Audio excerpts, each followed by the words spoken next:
Ok. Depois continuamos com só um ponto.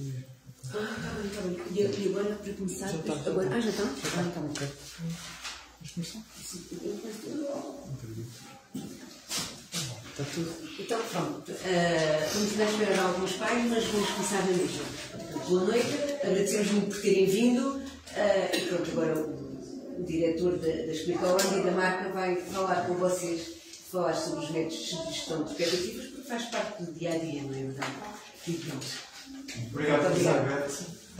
Bem-vindo a todos por dispensarem um bocadinho do vosso tempo de trabalho para algo que para nós é muito importante, que tem a ver com os métodos de estudo e também gestão de expectativas. É uma conferência que nós temos feito, e particularmente eu, em escolas, e agora também começámos a fazer este modelo nos centros de estudo, no fundo, porque trabalhamos diariamente com isto, com estas problemáticas, com estas questões, e queremos sempre partilhar com os pais.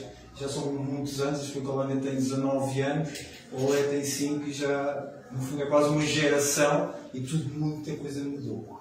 Bom, eu vou-me apresentar, meu nome é José Carlos Campos, sou o fundador desta marca em 2004, neste momento faço a gestão também de todo o franchising e tenho várias unidades, em Sacavém, Lisboa, Évora e no modelo online. Então, um modelo novo surgiu posteriormente também à pandemia e que permitiu criar aqui uma alternativa bastante credível no apoio educativo.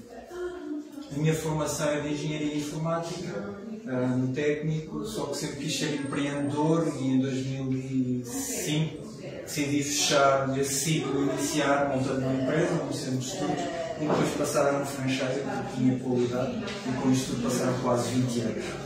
E é com muito gosto que em 2020 chegámos também ao Lolo. Nesse sentido, este é um bocadinho da história da Explica-Holanda, que é importante perceber e agradecer muito mais a vossa confiança também por terem colocado os vossos filhos aqui na Explica-Holândia, de Lolé. Cada realidade tem a sua realidade, mas há algo que é transversal. Ou seja, os métodos, os modelos e, no fundo, as preocupações que os pais têm na educação dos vossos filhos. Só uma pergunta. A maior parte dos filhos, os vossos filhos estão aqui, são até ao terceiro ciclo, 9º ano. A maior parte não. Primeiro secundário, primeiro ciclo, segundo, terceiro. Ok, pronto. Este é um bocadinho. Também apresento aqui um pouco da história da Explica-Holândia, desde que foi fundada em 2004 até basicamente 2021, 2022, todo este histórico de unidades que temos pelo país e também no modelo online, do que acompanhamos alunos no país e no estrangeiro. Esta é a realidade, ou seja, já temos um grande, vasto leque de professores e de alunos e gostamos sempre de perceber que cada realidade no país é muito específica e tem as suas especificidades que importa ter. 90% dos alunos apoiados é o modelo individual, é aquele que privilegiamos porque conseguimos ver daí algumas diferenças, algumas situações que nos permitem também tirar conclusões para o nosso trabalho. O serviço tem sido classificado como bom e muito bom nos questionários de avaliação, para os pais que já têm cá alguns anos recebem sempre no final de cada ano letivo, nos permite também dar um feedback pormenorizado do nosso trabalho. A nossa missão sempre foi esta: prestar um apoio personalizado nos estudos dos alunos, onde os pais têm um papel interventivo no acompanho dos seus filhos. Esta sempre foi algo que para nós foi importante. A qualidade, a confiança, a satisfação e a ambição de todo o nosso trabalho. A organização da Explica-Holândia pressupõe também uma organização do estudo, que já vamos ver a seguir o quanto é importante. Os 10 mandamentos do aluno foram 10 premissas que foram criadas, que normalmente estão nas nossas salas, que é importante os alunos cumprirem. São hábitos. A educação é algo complexo, mas não é assim tão complexo, porque se os alunos cumprirem pelo menos 50% dessas premissas e usarem, muitas vezes nós vemos as explicações como aulas de dúvidas como uma ferramenta fundamental no complemento que têm da escola. Eu saliento sempre que nós não pretendemos substituir a escola, mas fazer um complemento. Eles conseguirão atingir os objetivos pretendidos. Okay? Mas são alguns 10 mandamentos que vocês recebem sempre na mensagem de boas-vindas quando se inscrevem na Explica-Holândia. A nossa visão. Esta trilogia é fundamental. O aluno, os pais e a Explica-Holândia têm por base a escola. Nós fazemos um terço do trabalho, o aluno é ele que faz os testes, é ele que aprende e os pais na parte educativa. Apenas esse, ok? E já vamos avançar como tudo isto funciona. Como devem ter percebido também, apostamos na inovação. Sim, já faz favor. Olá, boa tarde. A inovação para nós sempre foi importante e criar uma marca de referência pressupõe também que os pais possam consultar todos o acompanhamento que fazem dos seus filhos, os relatórios de atividades que nós enviamos mensalmente é fundamental para fazer esta ligação. É importante que os pais saibam que os alunos fazem aqui com o máximo de detalhe. E isso agora inovamos, sempre e de uma forma mais usando o Outlook, mas agora incorporamos tudo também na aplicação e agora podem também consultar e ver as avaliações e os resultados que vão tendo e que nós vamos registrar. Este, no fundo, é o nosso lema, que é melhorar os resultados escolares. Eu já me escrevi na Explica ao Ano. Vamos passar aqui o nosso vídeo, 18 anos de sucesso, e vamos passar aqui às ideias-chave. Não há fórmulas mágicas nem imediatas, ou seja, há uma tentativa de... Vivemos numa sociedade muito... andamos a 200, não é? E a educação, ao longo dos anos, também tem sofrido muito dessa situação. As pessoas querem respostas imediatas, só que o conhecimento e a aprendizagem levam o seu tempo. E cada aluno tem o seu tempo. Ou seja, não é bom comparar, como falam os irmãos, como muitas vezes diz, colegas. Cada caso é um caso e é importante ter esse ponto de atenção. Desculpa. Nós depois, no final de cada ponto, fazemos aqui um espaço para vocês também tirarem dúvidas, para se tornar toda esta conferência mais interativa. Capacidade de trabalho, organização e reserva são premissas fundamentais. Isto é intemporal, independentemente dos tempos que estamos a viver, mantém-se sempre estes pontos.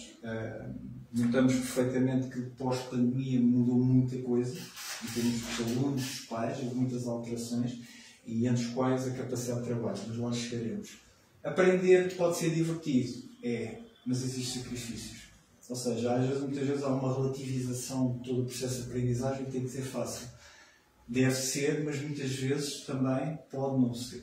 Ou seja, os alunos têm que estar preparados para esse ponto, porque a vida, no fundo, a escola como preparação para a vida, também vai ser assim. A tecnologia das aprendizagens é um caminho, mas não é o objetivo. Há muita ideia dos computadores e tudo. A informática, e eu falo por experiência, não é um meio para e não é um fim. Quando se entrega computadores, no fundo, não se está a dar nada de novo, não é? Tem que se ensiná-los a trabalhar neles e a potenciar. E no caso das aprendizagens, acho que pode-se usar e deve-se, mas às vezes há alturas que também tem que se usar as ferramentas mais tradicionais. Aliás, há países na Europa que já estão a acabar com os computadores e voltar ao método tradicional. É preciso ter alguma atenção com tudo o que é moderno. É importante, há um caminho que não volta para trás, mas temos sempre que complementar também, porque tudo o que está para trás também não era mau. Ou seja, às vezes há um bocadinho a tendência de esquecer o passado, olhar para o futuro, mas há países que já na educação são fundamentais e são países de referência e que já terminaram com esse modelo, estão a voltar um bocadinho atrás porque houve problemas de interpretação, leitura e outros. Existirão sempre disciplinas menos estimulantes para cada aluno. É normal, ou seja, como na vida, há uns que gostam mais, umas disciplinas e outros menos. Definir objetivos realistas e elogiar a evolução das aprendizagens. Okay? Isso tem a ver com pequenos pormenores, que às vezes definem-se objetivos, não é? Que os alunos podem não atingir, mas o mais importante é que mantenham uma evolução. Mais que atingir a nota é que ele evolua e aprenda. O local de estudo. Isto é algo que é muito interessante. Quando nós perguntamos aos alunos se eles estudam, eles dizem, sim, estudo. Depois fazemos a segunda pergunta. E estudam como? Telemóvel. Tenho o telemóvel ligado, que erro. Ou seja, não deve. Isso é a premissa na concentração, tem que estar sem o telemóvel durante aquele tempo. Está definido no momento de uma hora. Sem ruído, iluminado, arrumado, agradável. Então, o espaço é um momento sagrado. Não é? Pelo menos aquele tempo tem que ser. E a questão do telemóvel é um tema muito premente nos dias de hoje, mas o tempo de estudo não deve ter distrações. Okay? para no fundo ser o mais otimizado possível esse período.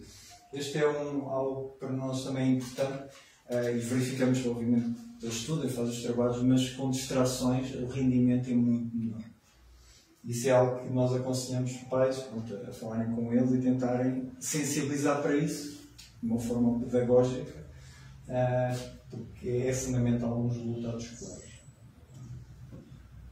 Organização e foco não é a quantidade de tempo, mas sim a qualidade. Às vezes eu estive a estar todo a estudar e tudo. Ok, e qual é o método que utiliza? Às vezes pode não ser o método mais correto. E cada aluno tem o seu tempo. Há alunos que precisam de mais horas para atingir os objetivos, há alunos que precisam de menos horas. Nunca é bom comparar. Os pais devem orientar o estudo dos alunos, mas não significa estudar por eles. É muito típico quando está a transição do 4º para o 5º ano. Normalmente o 4º ano os pais acompanham, mas quando chega ao 5º ano há a tendência também para fazer esse acompanhamento. Agora, o acompanhamento há duas variantes. Ou é sentarem-se ao lado deles e estudar com eles, ou é orientar o estudo. Devem fazer a segunda. Porque se sentam-se com eles vão se habituar sempre a essa premissa de que os pais chegam ao final do dia e continuam a estudar. E isso vai-se perpetuando, com as consequências de, no final, eles nunca vão ter autonomia.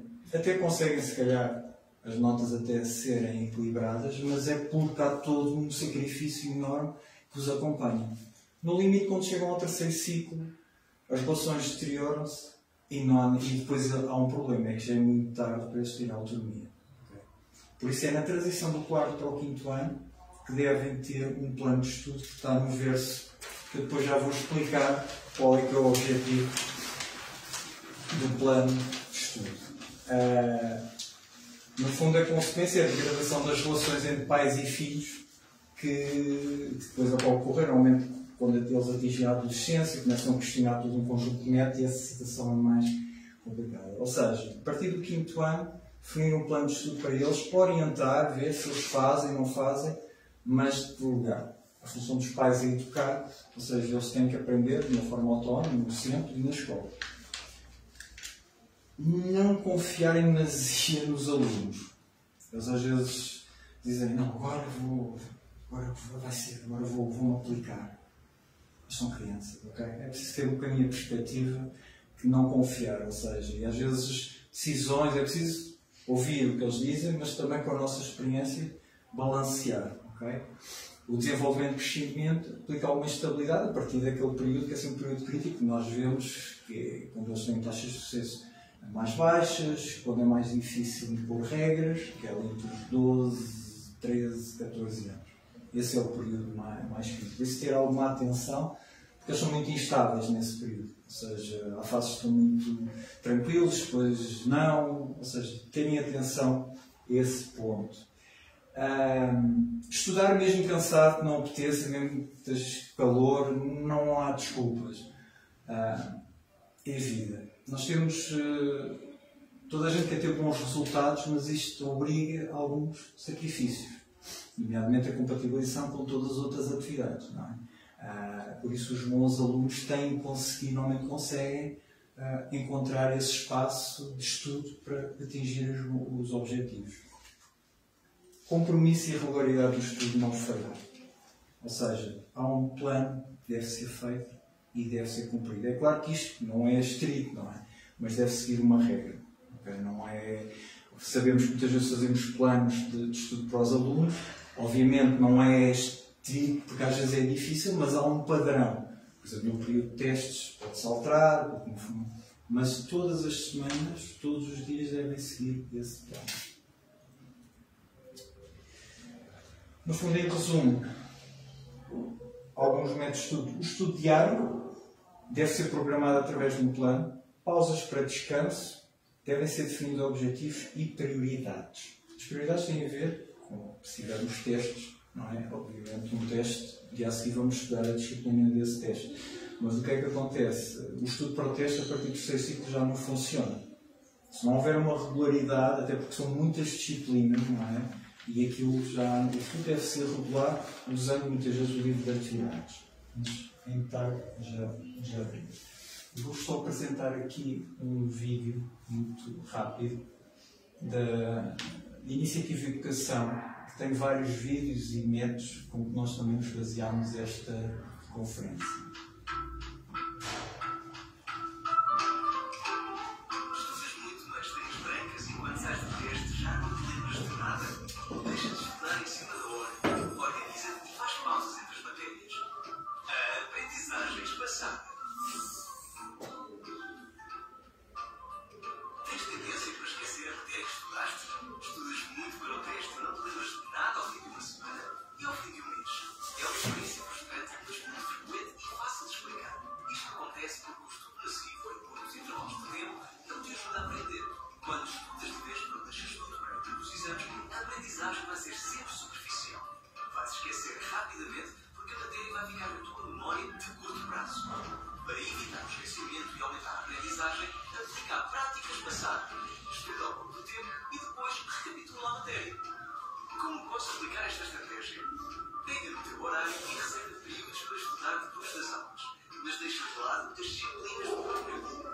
Estuda a matéria apenas um dia depois de ter sido ensinada.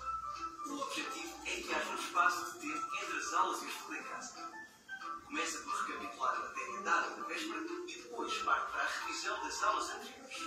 Combina a prática do espaçamento com a prática da recuperação entre sessões de estudo. Faz testes ou tira notas do que recordas. Aprendes mais se estudares 2 horas de cada vez em 2 dias diferentes do que em 4 horas seguidas no mesmo dia, mesmo fazer intervalos. Quando recorres à aprendizagem espaçada, podes fazer pausas com diferentes durações. No início, podes recapitular a mesma matéria em 2 dias seguidos. Mas para manter o conhecimento na memória durante mais tempo, deves recapitular a mesma matéria com um intervalo de vários dias ou em semanas diferentes. Portanto, quanto mais tempo quiseres prolongar uma aprendizagem, maior deverá ser o espaçamento para a reaprendizagem. Isto também te ajuda a gerir melhor o teu tempo, a sentir mais confiança e a reduzir o stress. Quando organizas o tempo de estudo, é mais fácil estar focado e consolidar o conhecimento. Além disso, sabes quando estás livre e ainda evitas os riscos do estudo intensivo na véspera das avaliações. Se ainda não estás convencido, fica a saber que esta técnica até exige que te esqueces para aprender. E qual é a melhor maneira de descansar? Vários estudos recentes mostram que a melhor forma é o repouso vigilante. Basicamente significa não fazer nada. A forma de descontrair faz toda a diferença no processo de aprendizagem e memorização. É como os alongamentos que fazes depois de uma corrida. Estudos recentes têm mostrado que quando fazes uma pausa e te esqueces de forma vigilante, sem fazer nada, acabas por memorizar mais informação do que se passares no intervalo distraído com jogos ou no smartphone. O repouso ativo, fazer algum tipo de atividade, jogos, redes sociais, interrompe os processos de consolidação. O repouso vigilante reforça esses processos, facilitando a retenção do conhecimento. Lembra-te sempre, o espaçamento implica fazer pausas entre períodos de estudo e recapitular a matéria ao longo do tempo. Para aprender e memorizar bem, o modo como estudas faz toda a diferença. Pequenas mudanças, grandes resultados.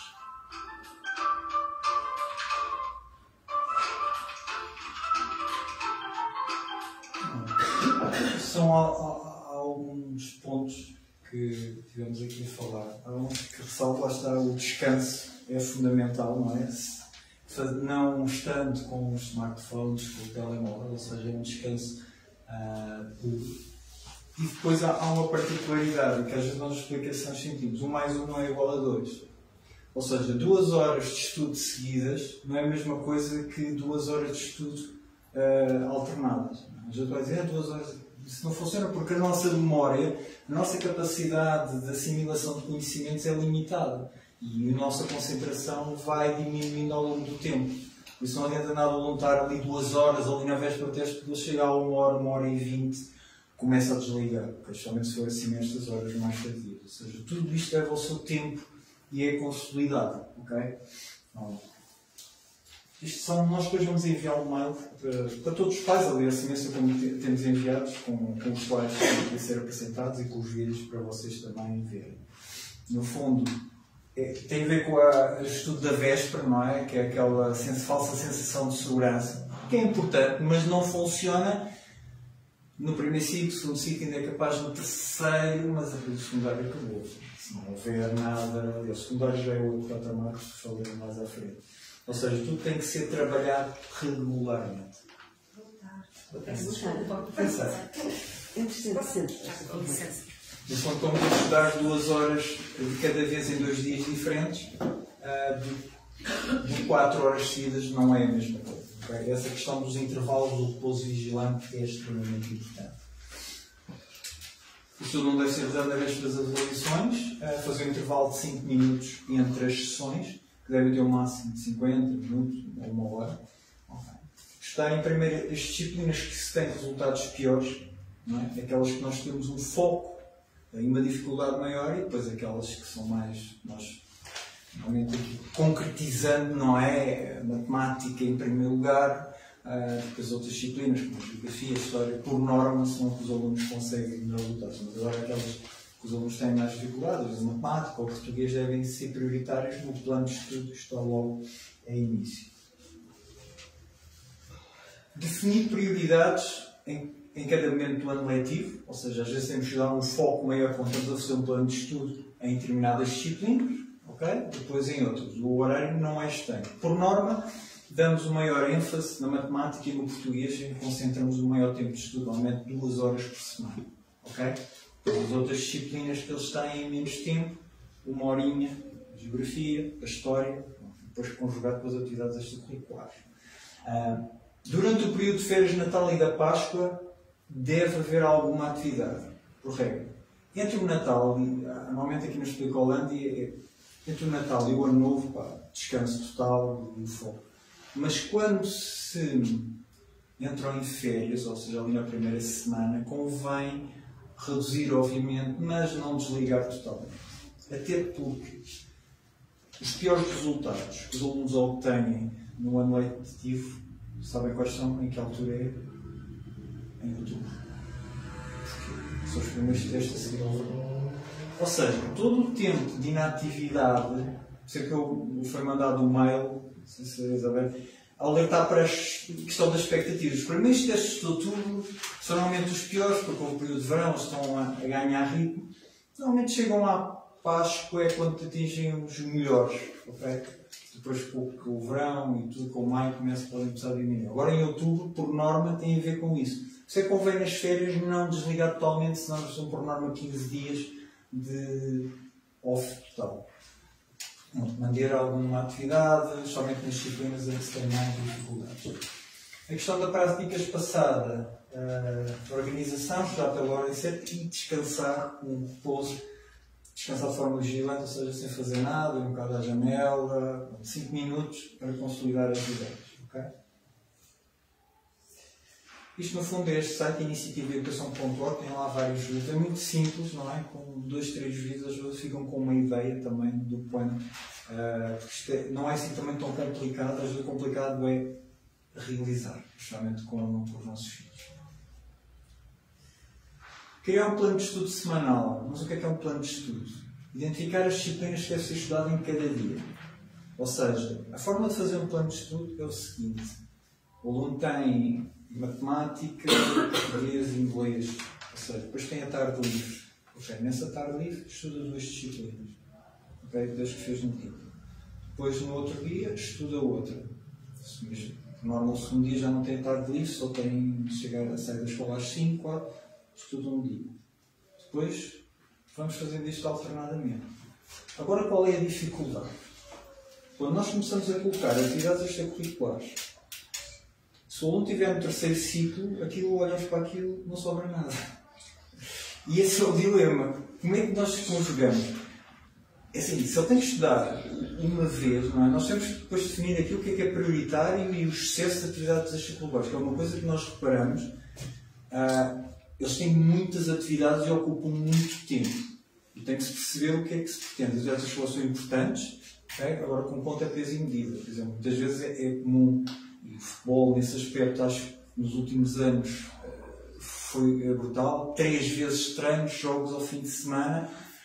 Ou seja, e como é que se faz essa gestão? Assim, vocês vão receber um vídeo que vão perceber que isso é possível, obriga sacrifício. Estamos a falar de um aluno nosso, Débora, que já é profissional, mas que levava tudo ali muito organizado, não é? Para conseguir compatibilizar horários muito mais exigentes que isso. Ou seja, sábados, domingo, tempo de estudo. Porque eles têm que estudar uma vez por semana uma disciplina, no caso da geografia, da história, do uso do português e a matemática. Okay? O trabalho tem que ver com a relação dos TPCs escolares, mas por norma muitas vezes eles já não levam TPCs. Então, tipo, sei sim. Não há TPCs, não há estudo. Essa é a lógica, porque eles também não são ensinados e muitas vezes não os ensinam a estudar. Ou seja, eles não estudam, alguém os ensinou. Não. Ou seja, não há indicação de plano de estudo. Ou seja, e como não há trabalhos de casa, não se estuda. Os livros de atividades, nesse aspecto, muitas vezes, mesmo que a escola não diga para não comprar, mas deve ser essa a base do estudo. Eles sabem que é aquela disciplina, também o terceiro ciclo já sabem ou devem saber qual é a matéria. Devem estudar, vão ao livrinho de atividades, à página do capítulo e vão fazendo os exercícios. Esse é o padrão. Okay? Isso é o que deve ser feito em termos de um método. Okay? No terceiro ciclo ele já tem que ter. No primeiro ainda tem que ter a supervisão dos pais e a orientação, no segundo já menos, e no terceiro ciclo já tem essa capacidade. Okay? Pronto. E tem por base esse livro, o livro de atividades. Pronto, este é um exemplo de um plano de estudo, ou seja, de um aluno que tem entre a natação, as artes, a música, a dança e várias outras atividades. Isso é importante compatibilizar esse ponto. Ou seja, por exemplo, a azul estão as aulas, não é? Depois normalmente sai entre ou ter tardes livres ou ter outras atividades, mas obriga aqui, isto é só 5º e 6º ano, okay? Que é relativamente simples. Quando estamos a falar do terceiro ciclo, tenho que usar aqui o domingo de manhã, normalmente, para conseguir compatibilizar. Ou seja, vocês têm que conseguir encaixar as disciplinas no tempo livre que têm. E tem que se fazer sacrifícios e opções. Ou seja, o terceiro ciclo é muito complicado, porque apanha-se a idade em que eles são mais difíceis de gerir, com a adolescência, onde eu tenho uma carga maior, onde têm mais atividades escolares, ou seja, que quase há uma mistura explosiva. Não é? E onde se começam também a definir tudo aquilo que o aluno vai ser, especialmente a preparação para o secundário. Porque se o aluno não adquirir estes hábitos regulares de estudo, isso é o que está a acontecer cada vez mais, em termos, são 19 anos, não é? E o que se nota perfeitamente é a falta de capacidade de trabalho dos alunos. Mas a culpa também não é deles. Tem a ver com todo o sistema de ensino que tem sido alterado, um pouco desvirtuado, tornando mais fácil para menos aprender. Mas depois há um problema.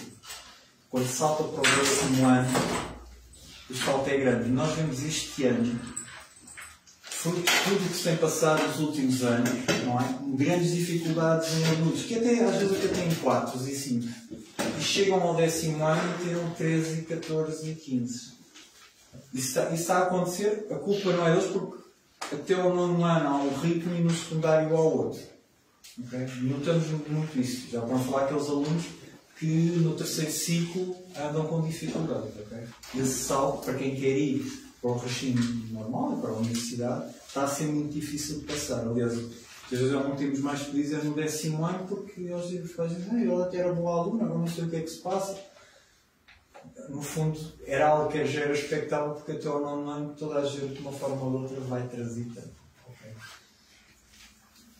Isto é um calendário de testes, também é uma forma de vocês marcarem os testes dos alunos, ou eles também irem marcando, dependendo da idade, vão marcando os testes, têm toda a organização e depois atrás no plano de estudo.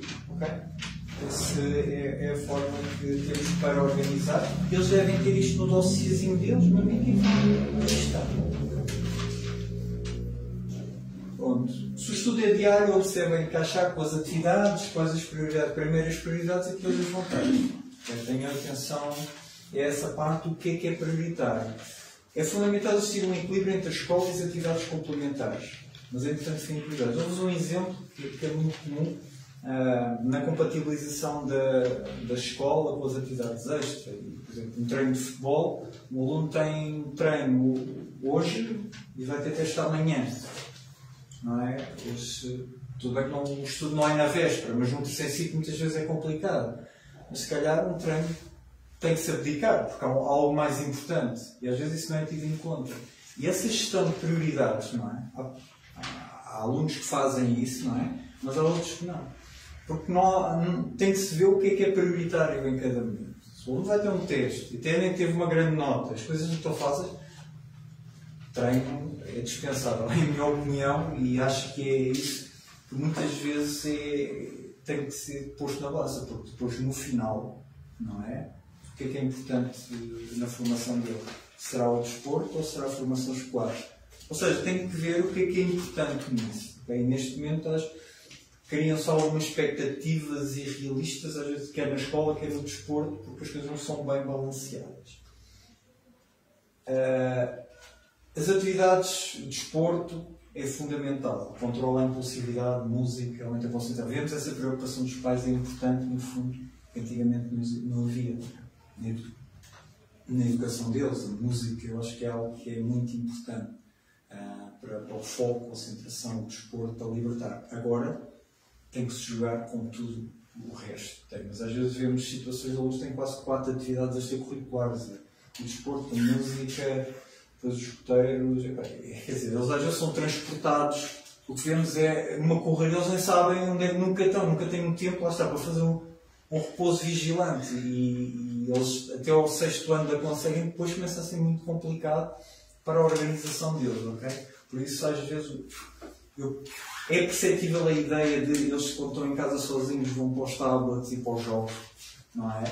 Porque também é importante não fazer nada, mas também o excesso os prejudica porque não têm uma estabilidade e uma segurança que acaba por ser importante também no crescimento deles e na autonomia e responsabilização.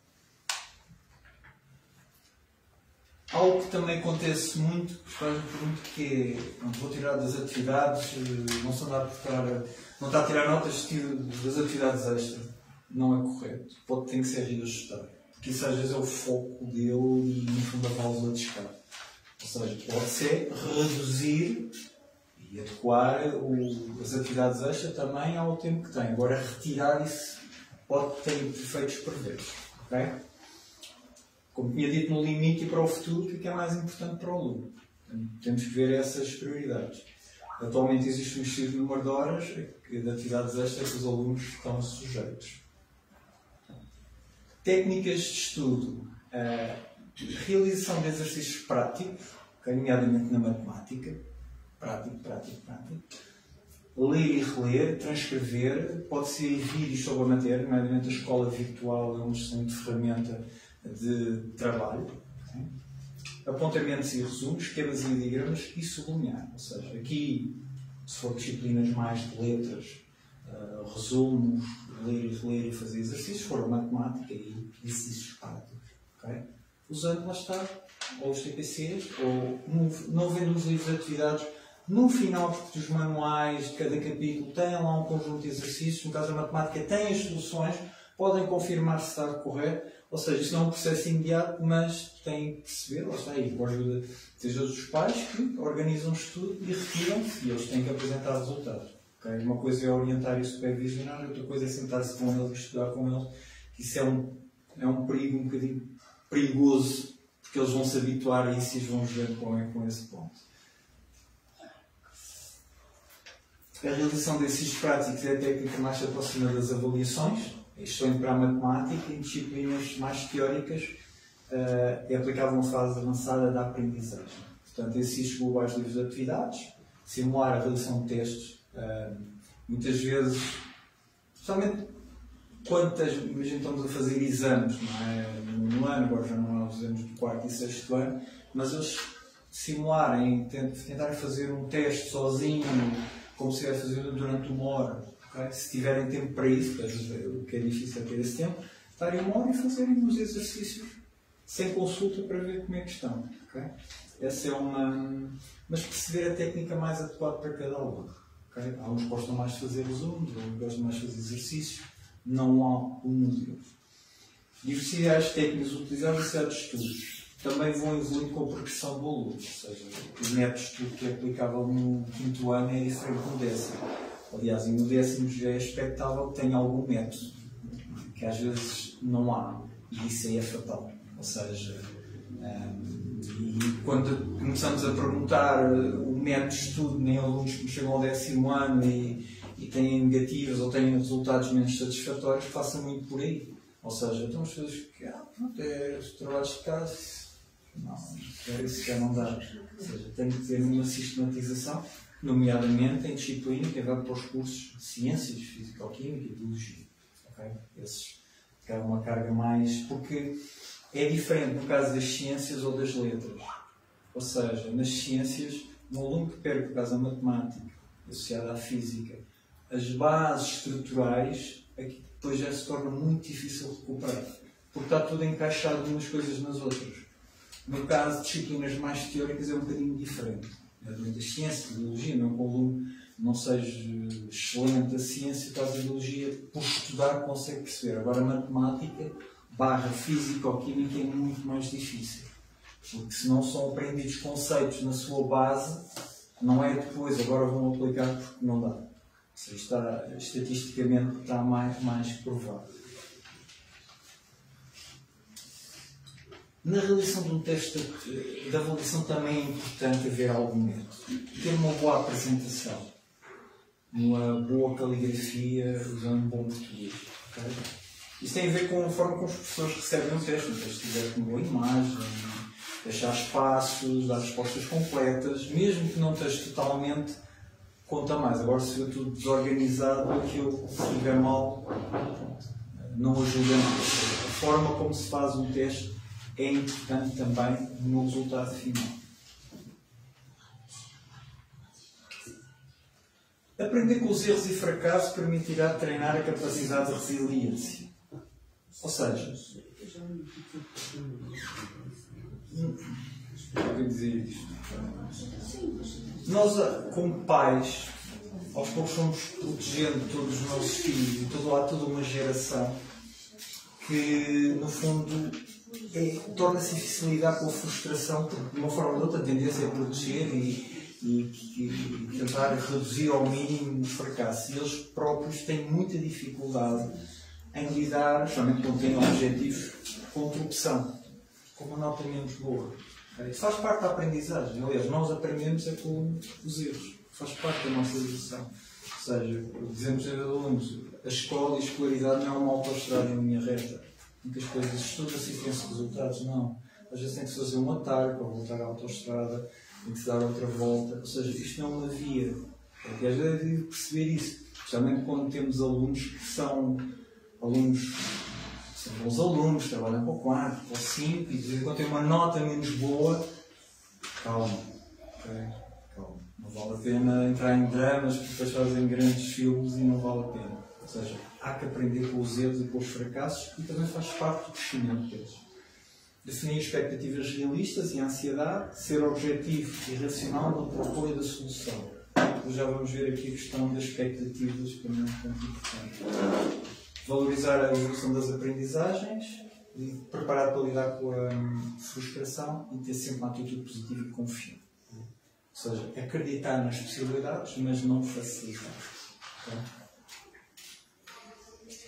De que forma aprendemos, como resumo? Pela rotina, e a questão do plano de estudo é importante, porque se eles fizerem um plano de estudo e eles o cumprirem, eles sabem que à segunda-feira vão estudar a disciplina A e B, à terça a C, e aquilo começa a entrar. É um hábito, uma rotina, é a forma como nós aprendemos.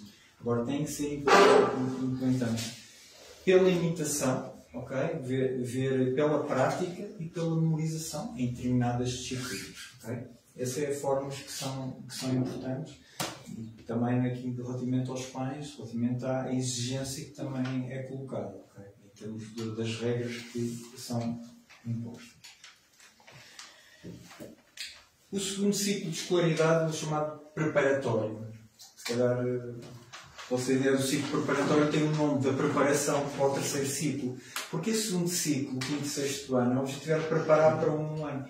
E é nesse que agora liga muito com o primeiro, não é? Mas estes 6 anos são fundamentais para a aquisição de certas competências, nomeadamente a autonomia em termos do plano de estudo, para que quando chegar ao 7º ano o aluno já tenha alguma rotina, okay? Coisa que não está a acontecer para fazer uma correta preparação depois para o secundário. Mas estes o quinto e o sexto ano, justamente a transição para o quinto, é importante começar a adquirir estes hábitos, quinto e sexto, principalmente no sétimo, porque se chega ao nono desestruturado já começa a ser difícil a recuperação.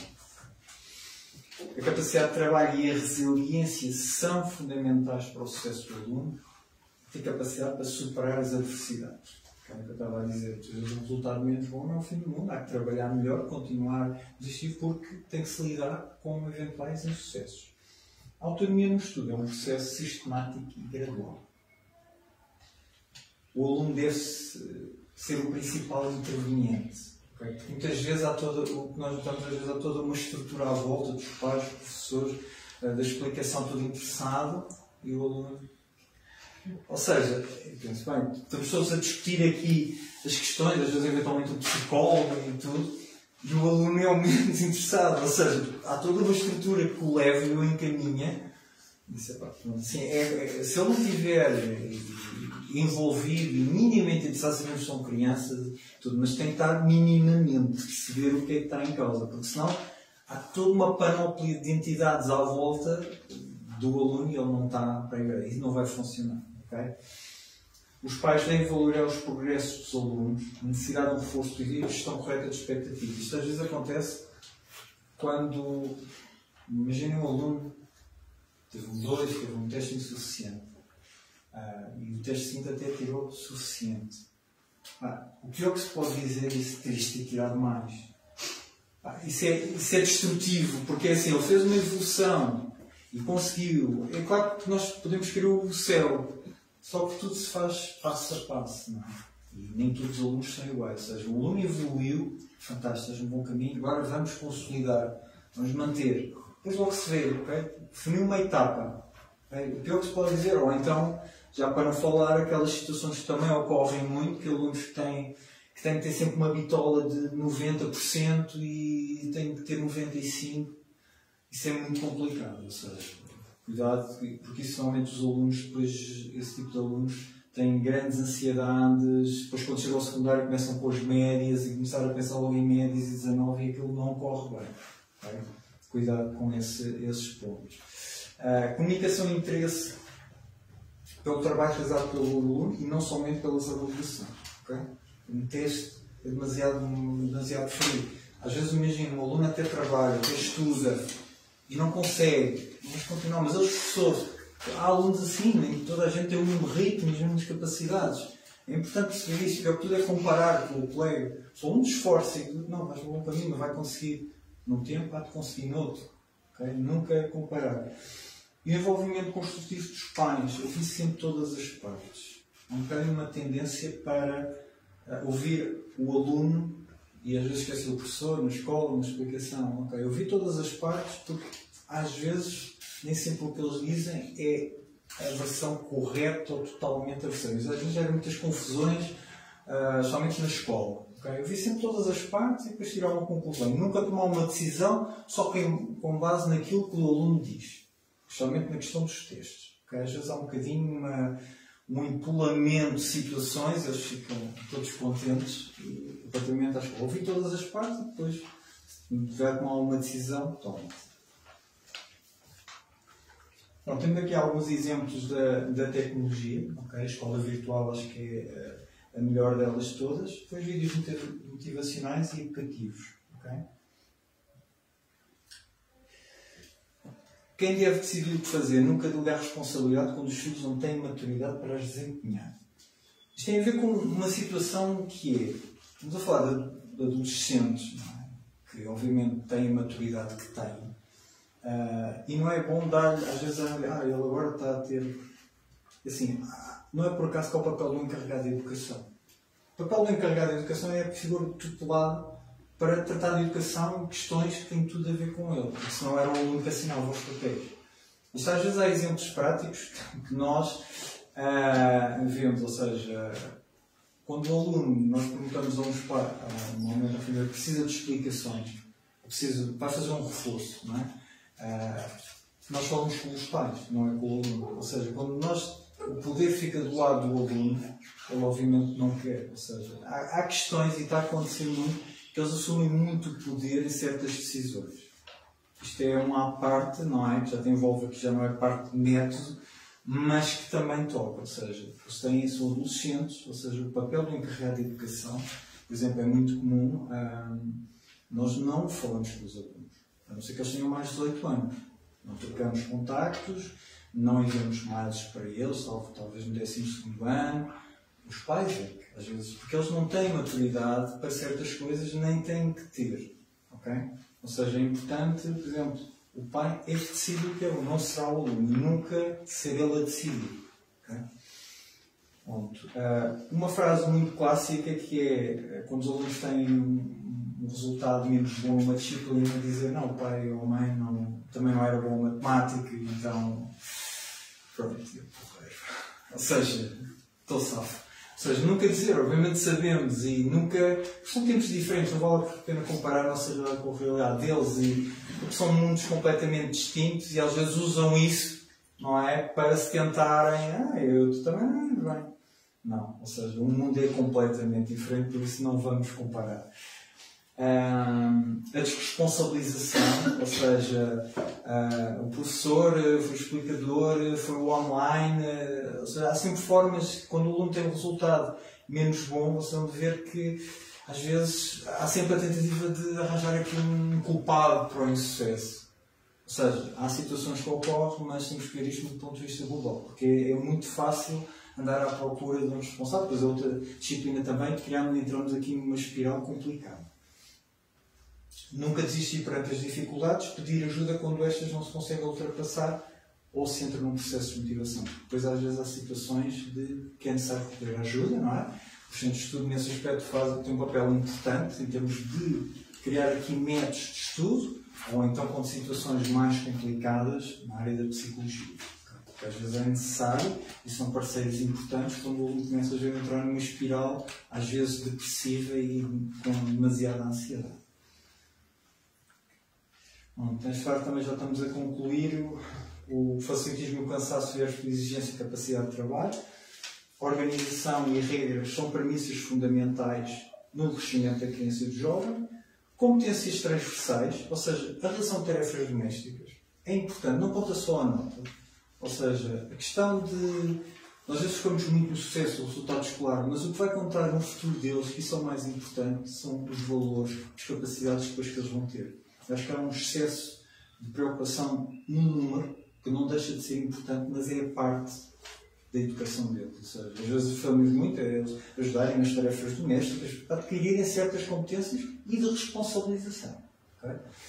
A educação, isso tem a ver com uma coisa é a educação, outra coisa é o conhecimento. A escola dá o conhecimento, forma, às vezes em termos de valores, mas os pais são responsáveis pela educação. E nunca esquecer que a educação é a ferramenta mais poderosa para que evoluímos como pessoas e conseguimos mudar o mundo. Bom, feita esta primeira parte, questões, 5 minutos de questões que queiram colocar sobre todo este turbilhão de informação que receberam.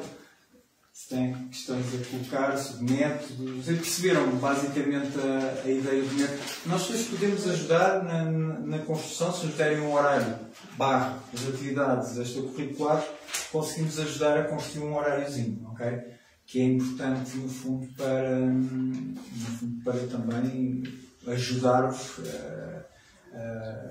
a ter aqui um método, está bem? Por isso fica esse ponto. Dúvidas, questões? Está tudo? Pronto. Então, não sei se... Gestão de expectativas. A gestão de expectativas prende-se sempre, e nós sentimos muito no centro, não é? Porque, obviamente, quando os pais inscrevem aqui um filho, têm expectativas, não é? E é importante sempre nós, com a nossa experiência e conhecendo, falando com os pais, conhecendo o aluno, começamos a definir um modelo, não é? E aquilo que conseguimos trabalhar com o aluno. E é importante definir objetivos realistas. O que é que eu quero dizer com isso? Tem que se avaliar todo o percurso escolar desde o início. Okay? Quantas notas é que ele teve, os princípios, um ciclo, a evolução, para ver o que é que conseguimos fazer. Se conseguimos trabalhar com o 3, eventualmente para o 4 ou para o 5. Okay? Nós temos também esses objetivos para nós, porque no fundo faz parte do nosso trabalho, haver aqui uma mais-valia, ou seja, no serviço que vocês contratualizam, os alunos seja uma mais-valia para vocês, ou seja, que haja aqui uma subida. Agora temos que ver que tipo de subida é que é, e daí fazer objetivos realistas. A consolidação das aprendizagens e a evolução do aluno é um processo que tem o seu tempo. Por exemplo, ainda há pouco o pai ligou, nós não fazemos preparação para testes e depois o aluno sai. Tudo leva o seu tempo. Às vezes acontece assim, o aluno entra, por acaso até faz uma aula e tinha muitas dúvidas, e a coisa até corre bem, mas é circunstancial, ficamos todos contentes e entrou, teve logo positiva, mas é uma coisa circunstancial, não é? Ou seja, não damos valor, ficamos contentes, mas o valor seria o mesmo se o aluno não conseguisse, porque não há tempo. Ou seja, a questão da véspera não é meramente circunstancial. Ou seja, tudo tem que ser usado. Nós só podemos avaliar com 2, 3 meses. Okay? Agora, uma semana, ter um teste, porque nós vivemos um tempo muito rápido, queremos logo uma resposta imediata e na aprendizagem as coisas não funcionam e nem nunca vão funcionar ao mesmo instante de um clique. Okay? 1 ou 2 explicações e a coisa resulta. É muito mais complexo que isso e tem por base todo esse método. Focos fixos dos resultados em detrimento das evoluções das aprendizagens. Como tinha dito, 1 mais 1 não é igual a 2, não é ter 2 explicações que se consegue logo ter um resultado imediato e isso é algo que nós notamos no pós-pandemia, uma menor tolerância a um resultado não satisfatório. Okay? Às vezes, por isso é que eu coloquei sempre esta parte de gestão de expectativas, porque nós temos que perceber o que é que nós conseguimos fazer com o aluno. Okay? Uma coisa é que o aluno tem um 2, passar para um 3. Se o aluno tem 2, passar para um 4. Não é passar de 2 para um 5. As expectativas dos resultados vão ser proporcionais à capacidade de trabalho e existe uma menor resiliência dos alunos e incapacidade em lidar com a frustração. Okay? Ataques de pânico, crise de ansiedade, foi uma mudança aqui grande que ocorreu, especialmente nos últimos anos. Maior foco na responsabilidade, eu digo sempre, yes, I can. É muito comum que esta mudança para o secundário exige a maior parte dos alunos, terceiro ciclo aqui, a maior parte, ok, segundo, sim. Mas no fundo, é a transição para o secundário e é muito comum termos alunos que querem ir para a medicina. Eu vou logo pôr as coisas como elas são. É muito fácil dizer a um aluno, dependendo do percurso que ele tenha nos 9 anos, se ele irá ou não irá. Obviamente não dizemos a ele, dizemos aos pais, em off. Porque se um aluno tem um comportamento, um aluno mediano, 3, 4, ele dificilmente conseguirá no secundário obter 19. Especialmente nas disciplinas de matemáticas e físico-químicas. Temos que não criar objetivos realistas para depois não termos que lidar com frustrações enormes. Porque normalmente as médias são elevadas. Deve-se ter muito cuidado e às vezes vem, não, agora vai-se aplicar, mas vai-se aplicar, porque nunca se aplicou em 9 anos e agora as coisas vão mudar. Não, as coisas não funcionam assim. Ou seja, temos que o aluno entrar para o 10º ano, dar o máximo e a nota que ficar no 10º ano vai marcar mais ou menos o que vai acompanhar nos 3 anos seguintes. Estatisticamente é assim, dizemos sempre, a nota que vocês tiverem agora é que vai depois perdurar nos próximos anos. Deem o máximo, consigam o máximo, porque depois, desse primeiro ano, é um ano muito mais complexo. Em termos de exigência, é o pior deles todos. E normalmente tenho que fazer esse upgrade. Mas a média começa a ser construída. No fundo, no 12º ano, falta só 1/3 todo o ponto. Eu tinha uma filha que era aluna de 5. E quando foi para o secundário, nunca conseguiu chegar ao 19, 20. Quando ficou no 17. Quando é que foi agora? Foi já há 5 anos atrás. Mas pronto, para dizer que o facto de eles serem bons, até ao 9º ano, depois quando vão para o liceu, podem ser bons na mesma, mas nunca atingir o 19, 20. É um patamar diferente. E depois tem a ver com o tipo de preparação que se faz, porque nós às vezes olhamos para os textos e comparamos escolas e ela sempre foi muito dedicada, estudou, sempre teve explicação, mas não conseguia atingir os 19, 20. Por isso é que, para nós, isto tem a ver com 19 anos, havia as provas do 4º ano, do 6º ano, do 9º ano. As provas do 9º ano permitiam, normalmente dizíamos, as provas do 9º ano permitem-nos, no fim, de aferir qual vai ser o resultado que vai ter. Este ano foram extremamente complicadas as do 9º ano. Mas quando o aluno tinha, por exemplo, se tinha 5, chegava à prova, o exame tinha 4, é porque a nota dele 5, porque uma coisa é as notas de escola, outra coisa é as notas de exame. E nós andamos um bocadinho com notas muito inflacionadas. E depois é difícil explicar porque é que isso acontece. E o que é que gera nos alunos? O meu sentimento de frustração. Se eu era um bom aluno, o que é que se passa? E está a acontecer muito este ano, e é difícil explicar às pessoas, o aluno não desaprendeu. Primeiro está num patamar dizendo, o problema é que até o 9º ano toda a gente consegue. Pronto. E houve alterações nos currículos que importa salientar, que é as aprendizagens essenciais. Ou seja, dependendo de escolas, depois só ouvindo cada professor e cada agrupamento escolhe o método, que é dado pelo elementar. Pronto, eles até conseguem tirar. E quando nós olhamos para os textos e comparamos, este texto é muito elementar. É base. E eles até conseguem o 5. E às vezes o perigo é esse. Por isso é que eu pergunto sempre, o exame é que define ali um barómetro. Ok? Queria dizer alguma coisa?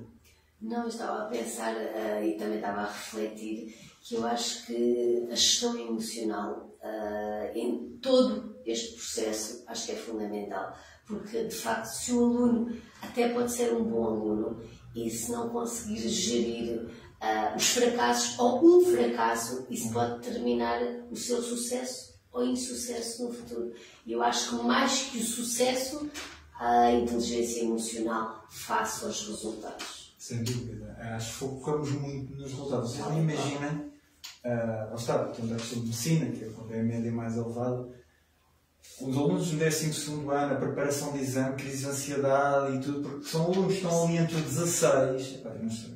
É complicado, quer dizer, quem tem 16, a subida de 16 para o 19 é muito difícil, já tem a ver mesmo com, não é por trabalho, já tem a ver com a nossa organização mental.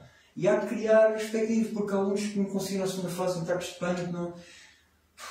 É difícil gerir porque cria expectativas e é que, muito friamente, um aluno se é um bom aluno, quer dizer, não é há que dizer não vai para a medicina, vai para a farmácia, normalmente é uma opção, não é?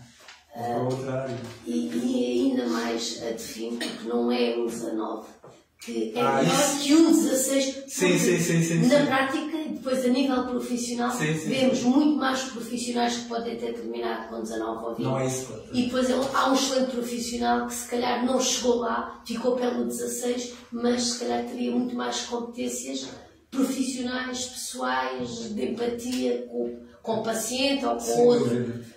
E eu acho que isso é que isso está aqui mais à frente e é verdade. Ou seja, ficamos muito. A escola é uma preparação para a vida, não é? Ou seja, e ficamos muito em termos de notas e resultados, mas o mais importante em nós é depois, às vezes quando nós avaliamos currículos e tudo, e colaboradores que estão agora no mercado de trabalho, valorizamos muitas vezes experiências que até tenham a ver com outras áreas completamente diferentes e áreas relativamente difíceis de trabalhar. Ou seja, sujeitar-se a esse tipo de trabalho, você tem um valor. Mais que às vezes a nota é importante, e percebemos a faculdade, a todas as faculdades. Mas depois há outro pormenor, o que eu digo às vezes aqueles primeiro a empatia, a forma como se expressa. Há outras coisas que depois no mercado de trabalho contam muito mais que a nota. Não serve nada um aluno, e às vezes alunos que tiram 19, normalmente às vezes acontece alunos ligados à investigação que não conseguem ter. Mas também temos alunos de 19 que são fantásticos e têm uma vida normal. Ou seja, não é, acho que se foca muito na nota, mas cada um tem que definir o seu objetivo. Okay? E eles começam a trilhar o seu objetivo. E a verdade, e as áreas também, às vezes há uma propensão. Você não imagina o número de alterações em termos de áreas que ocorrem. Há uma propensão de toda a gente para ciências. Sim, engenharia. Há dois cursos que são muito típicos. É a engenharia informática mais para os rapazes e a medicina para as meninas. Ou seja, são dois cursos. Mas muitas vezes chegam ao 11º ano e começam a ver que não é bem aquilo.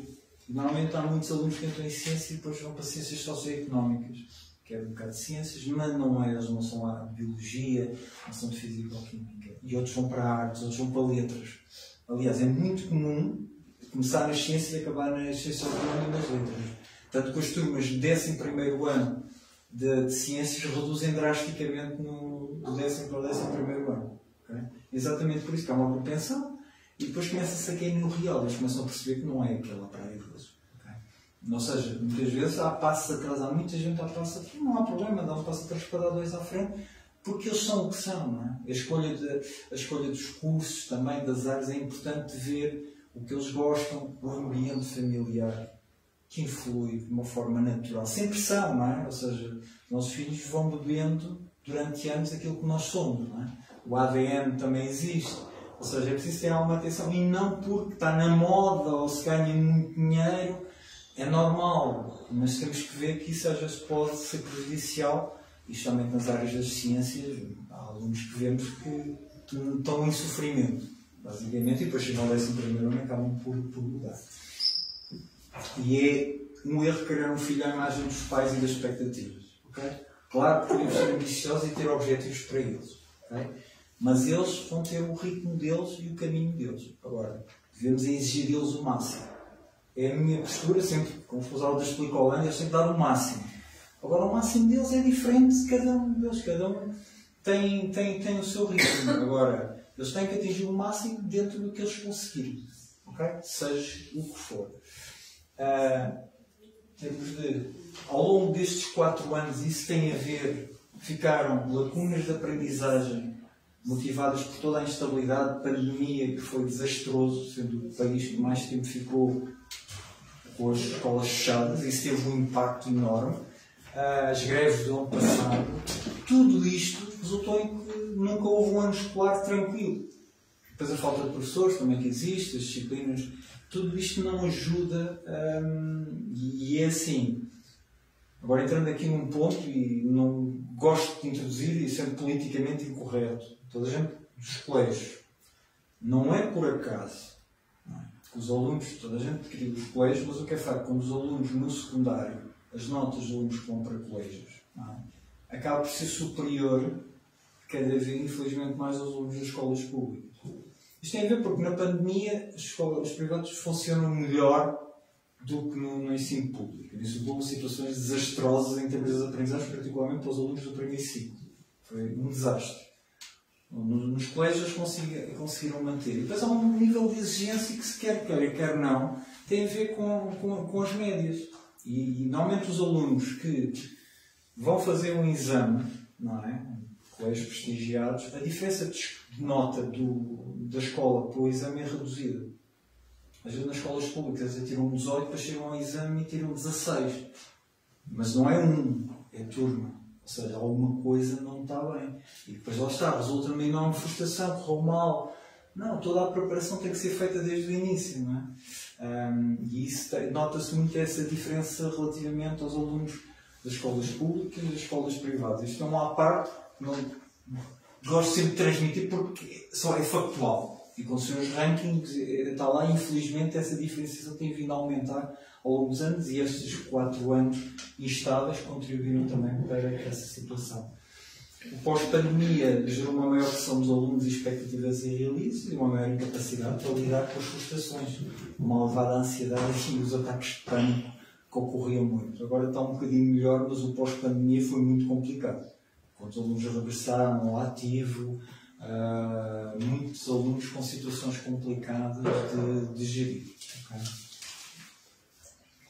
Aspectos a valorizar: resultados escolares, mas depois todo um conjunto de outros valores. As atitudes solidárias, a honestidade, o sentido de responsabilidade, o comportamento e o empenho nas outras atividades.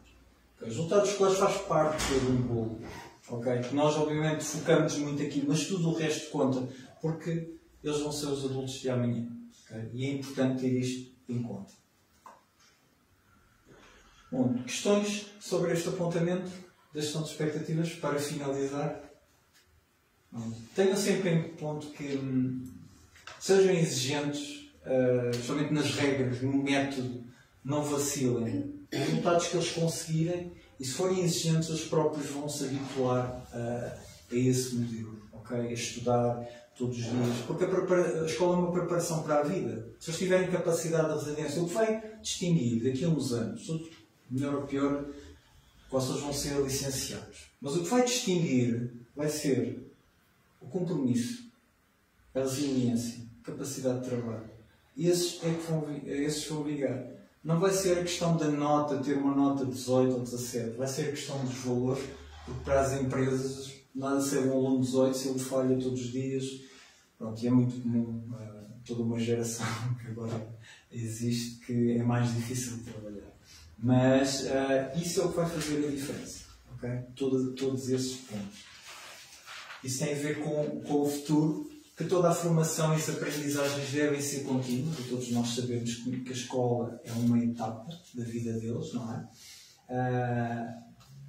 Eles, no fundo, há uma vantagem que as novas gerações têm, são mais inconformados, não ficam muito tempo nos mesmos trabalhos, gostam de mudar e variar, e são muito nativos digitais. A questão das tecnologias. Agora, não é por eles passarem muito tempo no telemóvel que eles vão ser melhor que eles, não tem nada a ver. Ou seja, a tecnologia permite fazer coisas fantásticas. Agora, e esse é um ponto que é muito premente, é o tempo que passam com as tecnologias. Okay? Somente se não têm tempo ao final do dia, não usar. Sei que é um vício, mas é assim, eles veem muito os espelhos dos pais, atenção a esse pormenor. Okay? Nada serve estar a exigir, nós temos que dar o exemplo. Okay? Porque em tudo, este é um ponto, mas também nesta questão dos telemóveis.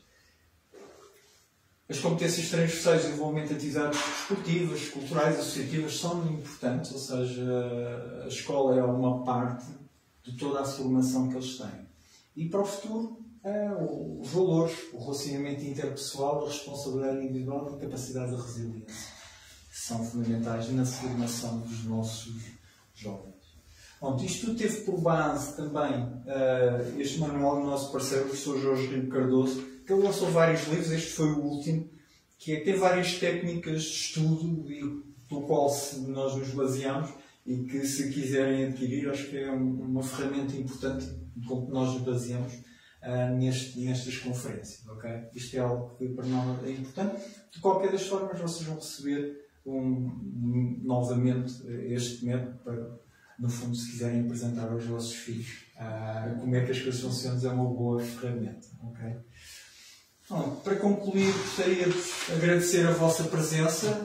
Foi um gosto ter vindo ao Lolé, no fundo, partilhar todas estas experiências que todos os dias nós lidamos diariamente e que acho que seja também uma mais-valia para vocês o vosso contacto na educação com os vossos filhos, tenham aprendido alguma coisa, saiam daqui mais ricos e possam, no fundo, fazer um plano de estudo, marcar os testes e que eles consigam também ter resultados escolares, mas essencialmente serem felizes e realizados profissionalmente. Eu acho, e pessoalmente, eu acho que isso é importante, obviamente, se cada um ao seu ritmo, ao seu caminho, sendo exigente, porque exigência não é sinónimo de facilitismo. Okay? É um ponto. Por isso, muito obrigado. Qualquer dúvida estarei à disposição, ou eu, a professora Elizabeth, para alguma questão que tenham. Okay? Muito boa noite. Obrigado. Espero que tenham gostado. Depois deixamos um inquérito para vocês preencherem, que eu tenho essas para a aplicação, depois posso enviar tudo. Gostava de saber se vocês. Obrigado. Não, é importante, tive todo o gosto. Muito obrigado também pela vossa presença. Não, vim de Lisboa. Não, que eu ia explicar lá, mas tenho todo o gosto. A minha segunda vinha aqui a Lolé e aproveitei e fiz esta conferência. Obrigado.